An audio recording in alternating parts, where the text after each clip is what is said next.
The Jack Benny Program.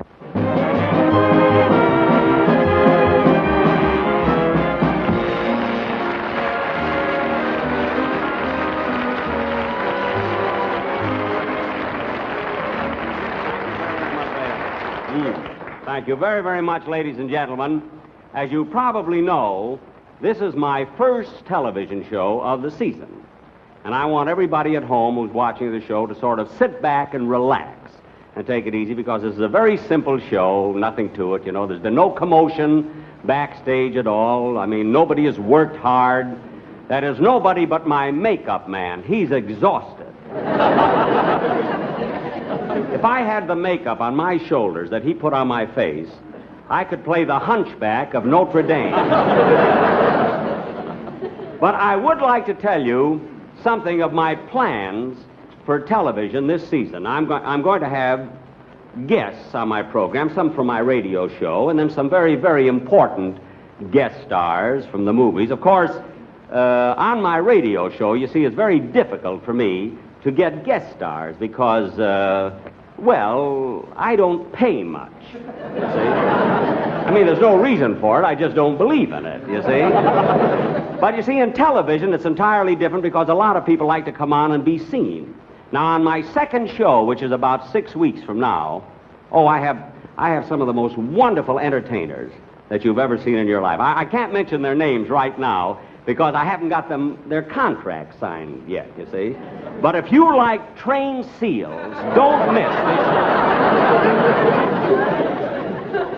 this. These seals are simply wonderful. They've got one seal, one of these trained seals, that does a trick. He balances a basketball on his nose, you know, and keeps balancing it and twirling it and bouncing it up and down. He's amazing. Well, I tell you, this seal is so good with this basketball that he was already offered $500 to throw the show. But on this show, my guests on this show are, of course, you know, I've been rehearsing so much I get a little bit confused. Hello, boys. I have the Park Avenue Hillbilly, Dorothy Shay, and Frank Remley, and Don Wilson. Those are my three guests here. And so first, I'd like to introduce... before I do, I got to tell you one joke, a story. As a rule, I don't tell jokes, you know, I just talk, you know. But this is a joke that I heard when I was playing at the Palladium Theater in London. It's about an actor who was standing in front of the Palladium in London, and a fellow walked over to him, and this actor was very blue and very dejected, and a friend of his walked over to him, and he said, "I say, Derek." See, most of the actors in London are called Derek, you know. They have an occasional Basil or a Sidney or a Cecil, but Derek seems to be the popular name there. So this fellow walked over to this actor, and he said to him, "Derek, what's the matter with you? You look so blue." He said, "Oh, it's nothing." He said, "Well, there must be something the matter with you. Now, what is it?" So this actor said, "Well, let me tell you what happened." He said, "About 3 weeks ago, an uncle of mine died and left me 10,000 pounds. He says, 2 weeks ago, another uncle of mine died and left me 5,000 pounds. Now, last week..." Stage manager. Last week... Say, I wonder if you'd draw those travelers and bring down my scenery? Yeah. Thank you. Say, would you give this music to Mr. Merrick, please? Thank you. That's fine. Ladies and gentlemen, a few weeks ago, I was on the Alan Young Show, and I sang a song, and the response was so wonderful that I'd like to do an encore for you tonight, if you will, Mr. Merrick. Thank you.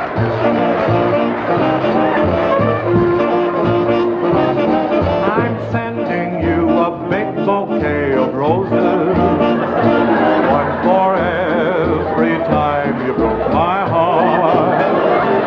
And as the door of love between us closes, tears will fall like petals when we part. I beg you to be different, but you'll always be untrue. I'm tired of forgiving, now there's nothing left to do. So I'm sending you a big bouquet of roses, one for every time you broke my heart.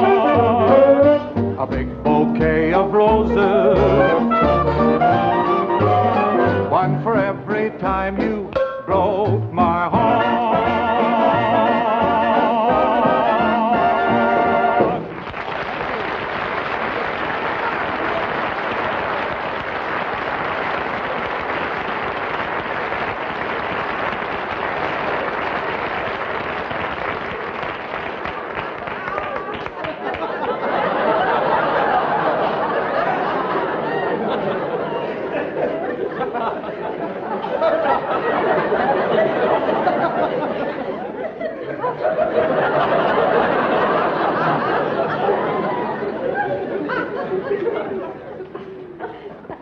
So this actor...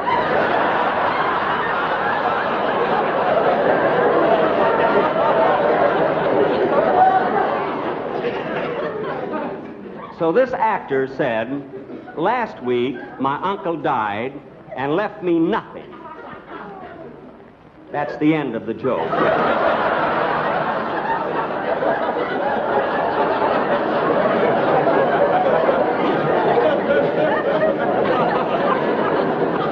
Of course, the joke is naturally a lot better when I can go right through it. You see what I mean? Instead of being interrupted, like, oh, Bob, come here a minute, will you, just before you leave? Bob, I happened to see that show that you did with Alan Young, you know, the one you were just telling the folks about, and I thought you were wonderful. I mean, I thought it was a great show. I enjoyed it, but, I mean, why would you do your encore on my first television show? I mean, why didn't you do it on his show, or on your own show? I mean, Club 15, isn't it? It really wasn't my idea. You see, it was my brother Everett's. He handles all of my business. Oh. You mean your brother, he's your agent? That's right. He represents me and my brother Bing and also a trained SEAL.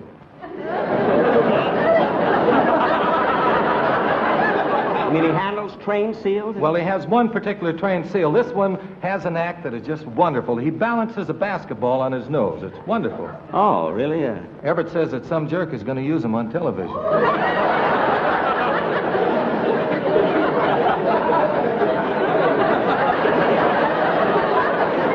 Well, if somebody else is going to use him, I won't want him, of course.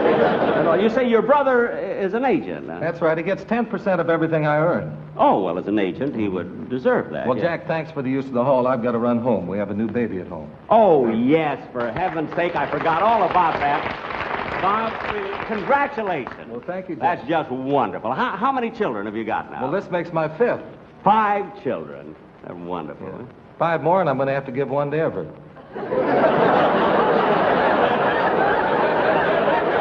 Oh, that's right. He gets 10%. Oh, sure. I understand. Would you help me? Pardon? I've got to go. Would you help me? Oh, yes.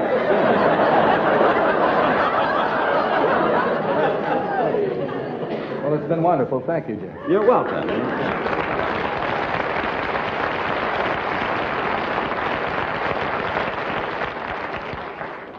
Big star, no tip. And now, ladies and gentlemen, I'd like to... before we go on with the show, I must tell you that tonight, or tomorrow night, rather, Mary and I are flying to New York City because the Friars Club in New York is giving me a testimonial dinner at the Waldorf Astoria Hotel to commemorate my 20th year on the radio. Just imagine, 20 years that I've been on the radio. You know, during those 20 years, I've heard so many people say, you know, at different times I've heard people say, gee, I can't see Benny at all. You know? Well, now they can, you know. And now, ladies and gentlemen, I'd like to present him... Jack. Oh, Don Wilson. Don Wilson. Jack, I'm awfully sorry to be late, but my car broke down and I had to take a taxi. Well, that's all right, Don. I mean, accidents can happen, you see. I know, but I was supposed to be here to introduce you at the very opening of the show, and I'm really awfully sorry that this happened. Don, it doesn't make any difference. The orchestra played Love and Bloom. I came on. Everybody applauded. I mean, it really doesn't matter, you know. Oh, Jack, I had such a wonderful introduction for you. You did? Yeah. What was it? Well, this being your opening television show of the season, I thought I might say, and now, ladies and gentlemen, it is with a great deal of pride that I bring you the greatest comedian in America, Jack Benny. Oh, well, now, wait a minute, Don. Wait. Now I'm glad you were late. I mean, the greatest comedian in America. I mean, how egotistical can we get? I mean, you'd have these people hating me before the show even started. I mean, they'd tune out their television sets. The greatest comedian in America. But, Jack, you are the greatest comedian in America, aren't you? Well, yes, but I mean, for me to say it to those people would sound awful, you know. Jack, you're not saying it, I'm saying it. Oh, well, then that's different. Oh, well, then you can always introduce me like that. All right. Oh, sure, I won't mind Jack. that at all. Mister? Yeah? Not you. The fat one. Yes? Hey, you got out of my cab in such a hurry you forgot your briefcase. Oh, how stupid of me. Thank you very much. See, I have some very, very important papers in there. Thanks a great deal, and here's a little something for your trouble. Gee, a $5 bill. Oh, thanks a lot. Well, you're certainly welcome.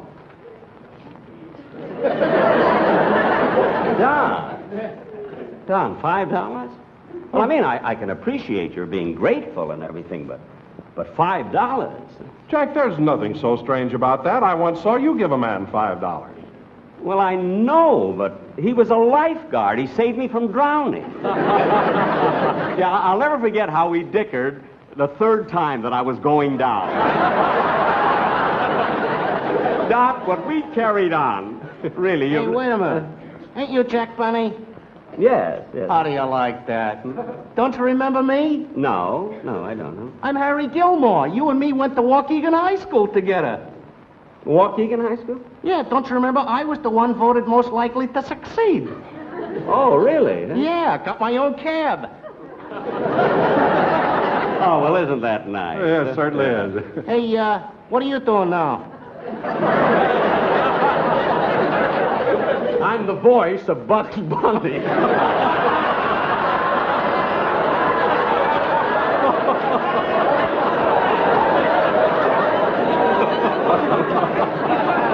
got you at that one. So you gave up that lousy fiddle, huh? Yes, I gave it up. Get out of here. Well, goodbye, Jack. Goodbye. Goodbye, Don. So long.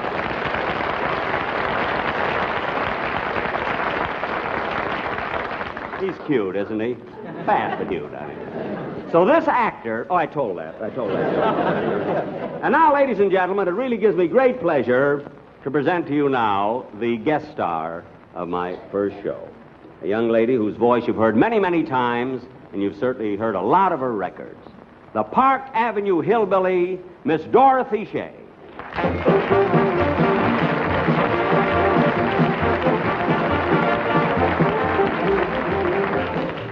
Well, I mean, you're a hillbilly? Sure enough, honey. Well, now I know what all the feuding and fussing was about. Yeah, I can't get over it. So you're a hillbilly, huh? Well, Jack, I'm not just a hillbilly. I'm the Park Avenue Hillbilly. Oh, the Park Avenue Hillbilly, huh? Well, you can park on my avenue anytime. I thought that was a pretty good ad-lib, did you? Ad-lib? What's that? Well, an ad-lib is when you say something impromptu, you know, without thinking, just something on the spur of the moment. See what I mean? No, but I accept your apology. Well, now look at Dorothy. What are you going to sing for your first number? What's the name of the song you're going to sing? Well, don't you think we should discuss salary? That's a wonderful title. Thank you very, very much. Jack. Oh, well. You can have your New York City with its swank Park Avenue. You can have your gilded mansions in Westchester. You can have your own cabana in Miami or Havana, where the blue bloods congregate for their siesta. You can have your fancy penthouse on some 42nd floor, but I'll guarantee wherever you may roam, with the tinsel and the glare, why, those places can't compare with the humble little spot I call my home. It's a little western town called Beverly Hills, where people live a life that's free from care. No one struggles to be great. All they ask is an even break. They're satisfied to just be millionaires. Every housewife is contented with her lot, and some of them don't even own a yacht. She may have just one swimming pool, one husband to caress her. She's bored to death with Cadillacs, and diamonds just depress her. She'd rather have some trinket like that Oscar on her dresser that little western town called Beverly Hills. In that little western town called Beverly Hills. You're welcome as the flowers that bloom in May. No one cares about your past or inquires about your past. If you only have one butler, that's okay. The children ring your bell on Halloween, then beat it in a chauffeured limousine. Each mother with her little son entrusted to her care will gently rock his cradle as she offers up a prayer that someday he'll be president of Metro Goldwyn Mayer. In that little western town called Beverly Hills, living a raisin in that little western town called Beverly Hills.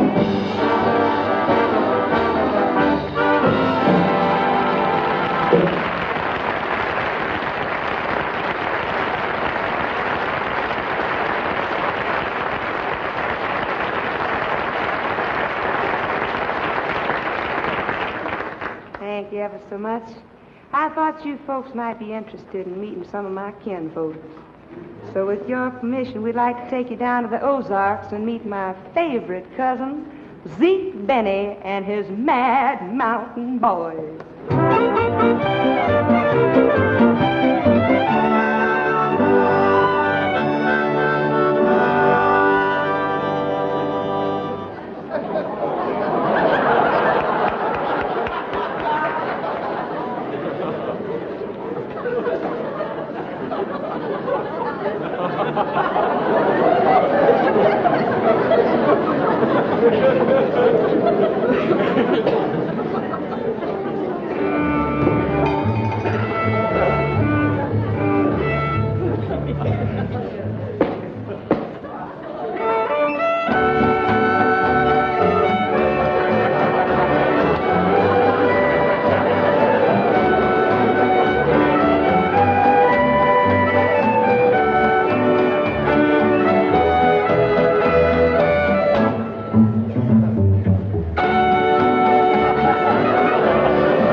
Thank you, folks. I'd like to have you meet some of the boys. You will need a fellow over here with the concertina. That's Charlie Bagby. He's the smart one of the troupe here. Hey, Charlie, how much is 2 and 2?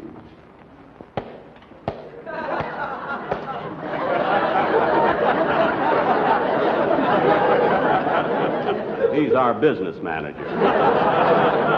Fella here with the clarinet is Wayne Songer. We're mighty proud of Wayne.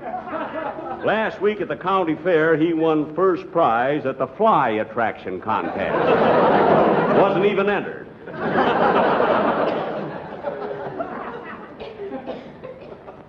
This is my wife.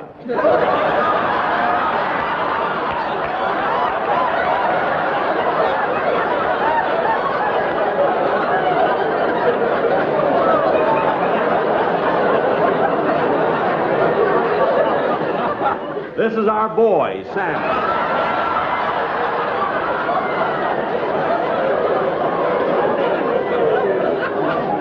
Get up here, Frank. This is Frankie Remley over here.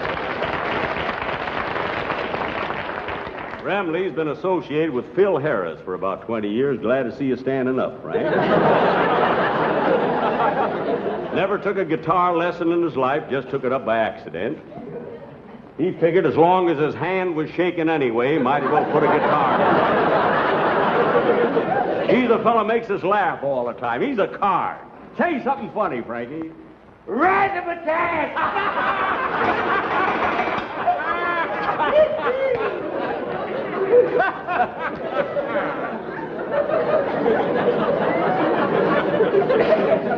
And now, folks... Hey, Lem! Now listen, Lem, I got a bone to pick with you. I don't like the way you're treating my daughter. How come? You took her out last night. Well, I brought her back. That's what I mean.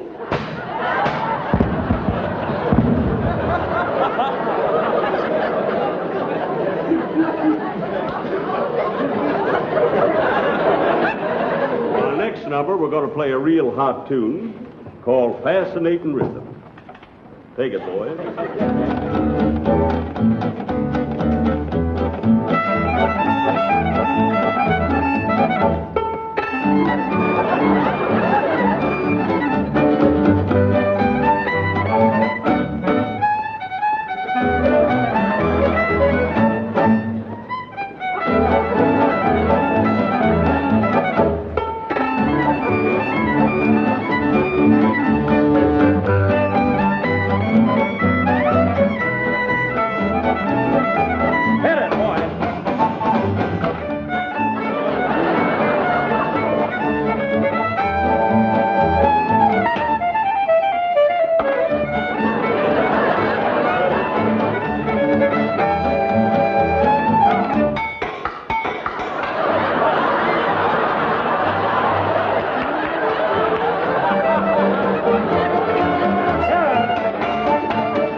Thank you very much, Dorothy, for being my first guest star. I can't tell you how much I appreciate it. And Bob, thank you for butting into the show. I'd have been 4 minutes short if you hadn't. Thank you both very, very much. Ladies and gentlemen, thanks loads. Come back again. You were just wonderful. Thank you very much.